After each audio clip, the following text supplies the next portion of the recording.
to Life with David. I'm David, and today I'm going to repurpose a couple modern wall mount speakers into vintage looking bookcase speakers. My son inherited a couple Triad wall mount speakers that were being replaced during a high-end home stereo renovation. He would like these to work with the vintage Radio Shack Nova 7B speakers that I rebuilt earlier, so we decided to make them look more the part. So why don't you join me as we make these look like vintage speakers from 50 years ago? I'd like to spend a moment on safety. There's nothing more important than keeping you and your loved ones safe. Be sure to read, understand, and follow the safety rules for your tools. Using your tools properly will greatly reduce the risk of personal injury. And always use the appropriate eye, hearing, and respiratory personal protective equipment. In this video, we will need to use all the PPE since there is dust, noise, and potential debris from power tools. Just keep your head in the game. However, if you don't feel comfortable doing any of these activities, then don't. Now let's get started.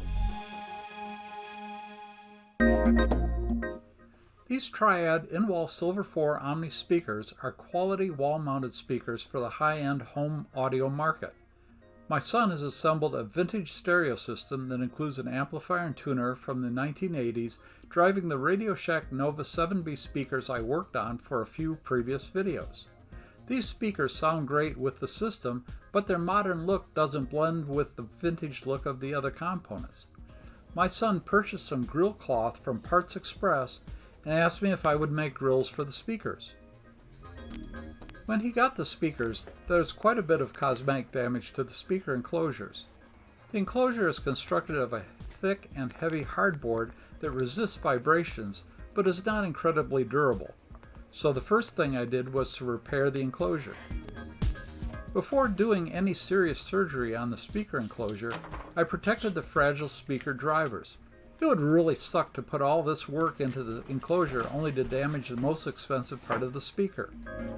After I trimmed back the damaged areas, I used West Systems epoxy along with gap filler to rebuild the enclosure. I used some strips of wood along with some wax paper to create a mold that I filled with the epoxy.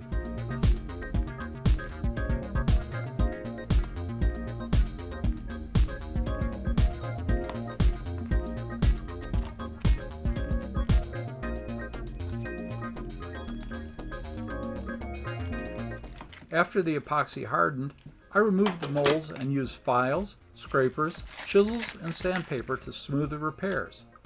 Note that the hardener I used for this epoxy was pretty old and had discolored. Although the epoxy still seems to work fine, I wouldn't use it for any marine work.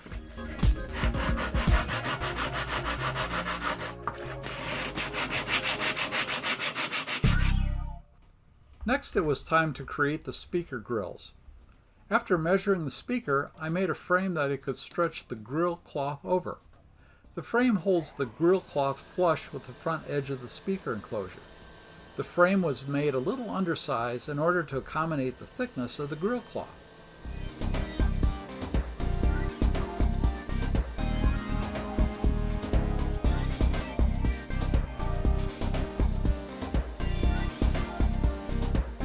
The size of the frame had to be cut back a little to accommodate the wider driver. The radius of the required curve was about the same as that of the saw blade, so I mounted a stop block on the fence and used the blade to remove the wood. Then I finished cutting the pieces for the frame.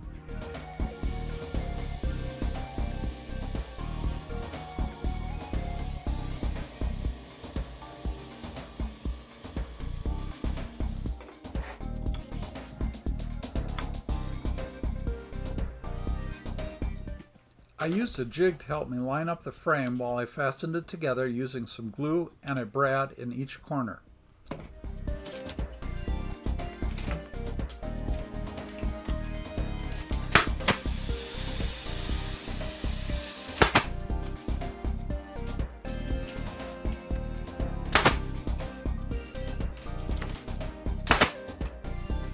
The light-colored wood of the Grille frames showed through the open weave Grille cloth, so I painted the Grille frames black. Now they blend in with the speaker fronts.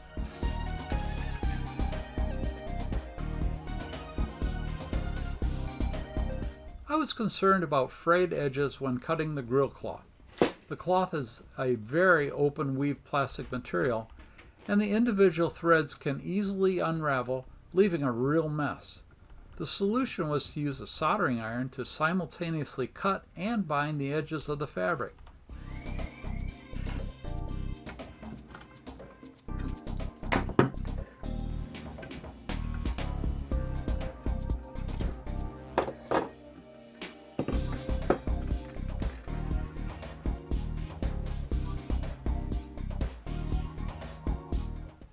Then it was time to attach the fabric to the frames. The fabric has a very defined linear pattern that must be perfectly aligned or else the grills will look like crap. I carefully aligned one edge of the cloth to the frame and stapled the cloth to the frame using light-duty staples. I held everything in place with a backing board and clamps while I stapled the fabric to the frame. I made sure the staples were fully seated with a few taps from a tack hammer. After cutting the corners to fit, I used a hairdryer to help make a sharp corner where the fabric folded. I pulled the fabric tight on the opposite side, just enough so there were no sags, but not so much that the pattern got distorted, and stapled the fabric to the frame. Then I did the same for the other sides, pulling just enough that the pattern was lined up, but not enough to distort the pattern. About this time, I decided that truly vintage speakers needed wood veneer with matching face frames. To prepare the enclosure for veneer, I had to plug the mounting bracket holes in the sides. I made some wooden plugs and then epoxied them in place. I added a little colloidal silica to thicken the epoxy and finished filling the holes. Then I used a scraper and sandpaper to smooth the sides. Finally, I used a little wood putty to fill any remaining imperfections. After cutting the black walnut veneer into pieces using an utility knife, it was time to glue the pieces in place. I used standard contact cement. Since concentrated fumes can be dangerous, I moved this part of the project to the garage. One trick to using contact cement is to keep the rim of the can clean. If any contact cement gets on the rim, it becomes impossible to open or close the can properly. I put a small hole in a sheet of aluminum foil and pressed the foil over the rim to keep it free of cement.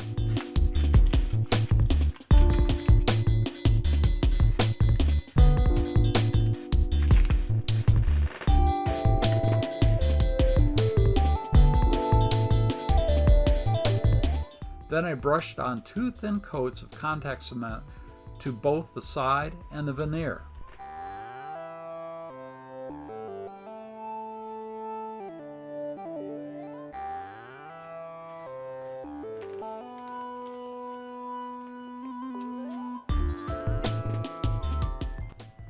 After the cement dried to slightly tacky, I used some clean sticks to help me line up the veneer. When it was in place, I removed the sticks and the veneer instantly stuck to the side. I used a small roller to make sure it was fully bonded.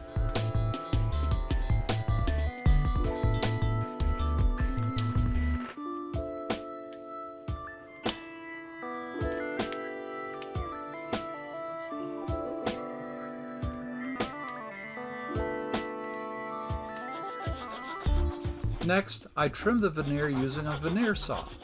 Unfortunately, this time the saw was dull, so I had to finish trimming using a utility knife. Then I sanded the veneer flush.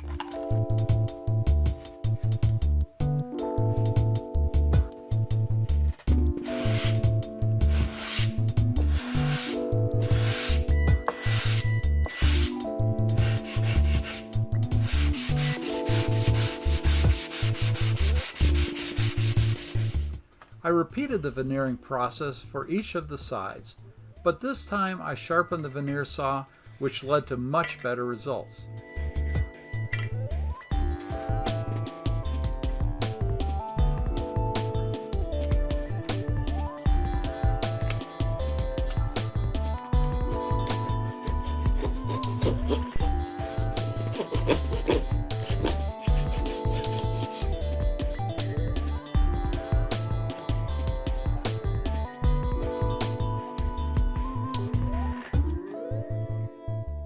I finished by sanding the veneer with 150 grit paper to make sure it was smooth.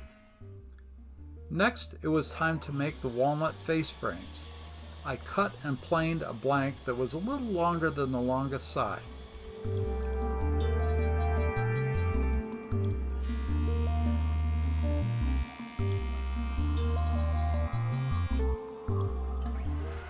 After I made a small cove cut along one side with the router table, I ripped the cove cut from the blank.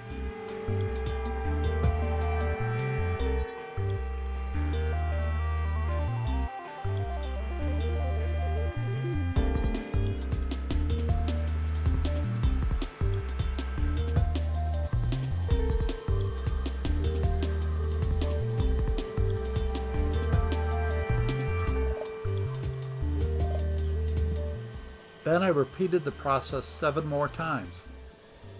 Finally, I milled a small slot in the face of each trim piece using the saw blade and a feather board to give it that retro flair.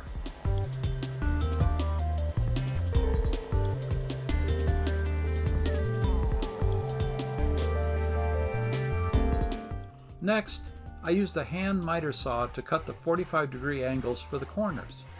I find this does a really nice job of safely cutting small pieces of wood. I made a simple jig to hold the face frame pieces together while I glued them. Using the speaker enclosure as a pattern, I clamped boards to a wax paper covered piece of plywood. Then I fit the face frame pieces inside the jig. I used a disc sander to trim the pieces as needed.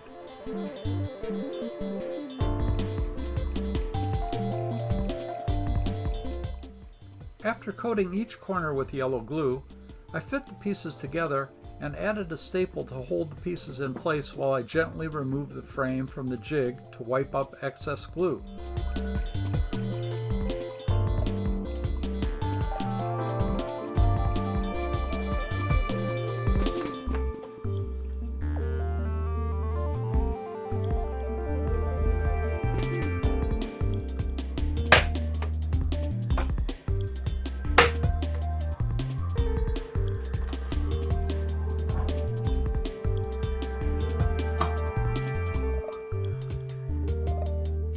Then I placed the frame back in the jig until the glue hardened.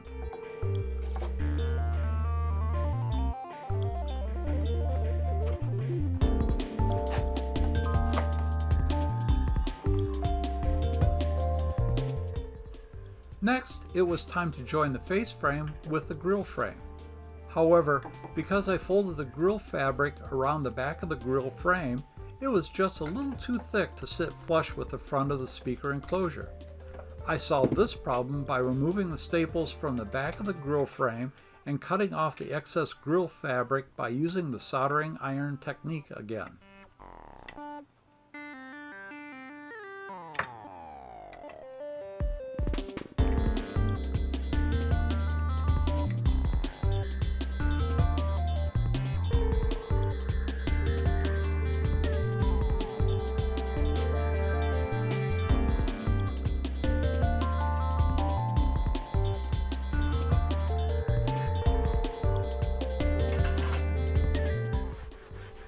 After sanding and vacuuming the face frames, I applied a couple coats of wipe-on gel polyurethane.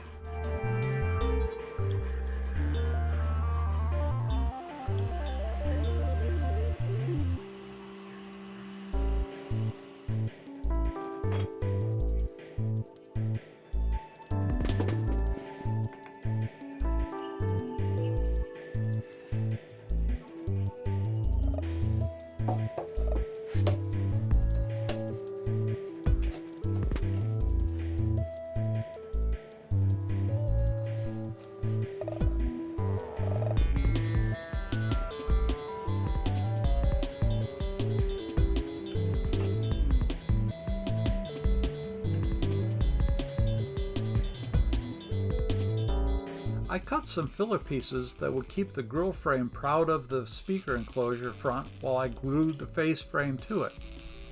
I experimented and found that liquid nails fuse it would penetrate the grille cloth making a solid connection between the face frame and the grille frame. I used a squeegee to force the glue through the cloth, and after lining up the face frame, I pressed it together with a piece of MDF and a heavy weight.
After the glue hardened, I used a sharp chisel to remove any squeeze out.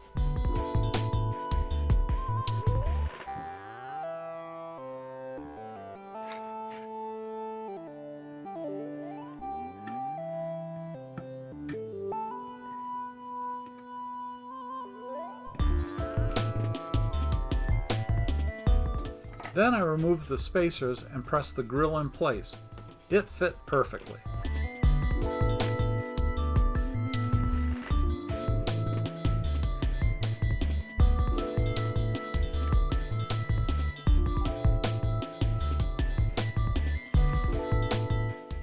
I did a final sanding with some 220 grit sandpaper before I applied the finish.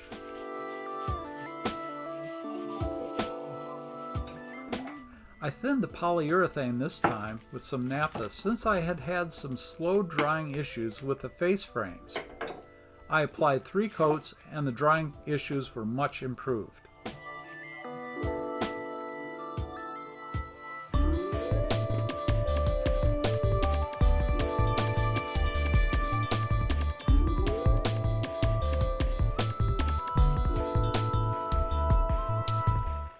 Finally, I removed the masking tape and replaced the hardware.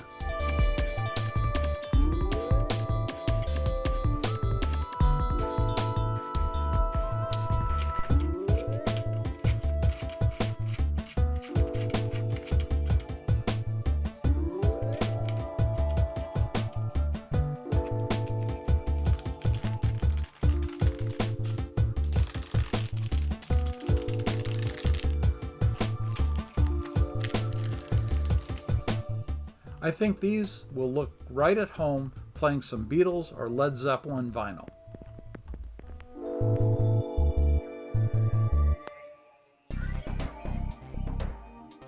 Thanks for joining me today. We did some repair to a set of wall mount speakers before we converted them into vintage looking bookshelf speakers. I'm really happy with the results. Now they'll look as good as they sound as part of my son's vintage stereo system. If you like this video, please give it a thumbs up. If not, give it a thumbs down. And leave a comment or suggestion for things to do. I hope to do more of these videos, so please subscribe and click on the bell for notifications of new videos. Let's get together next time for another day in Life with David. See you soon.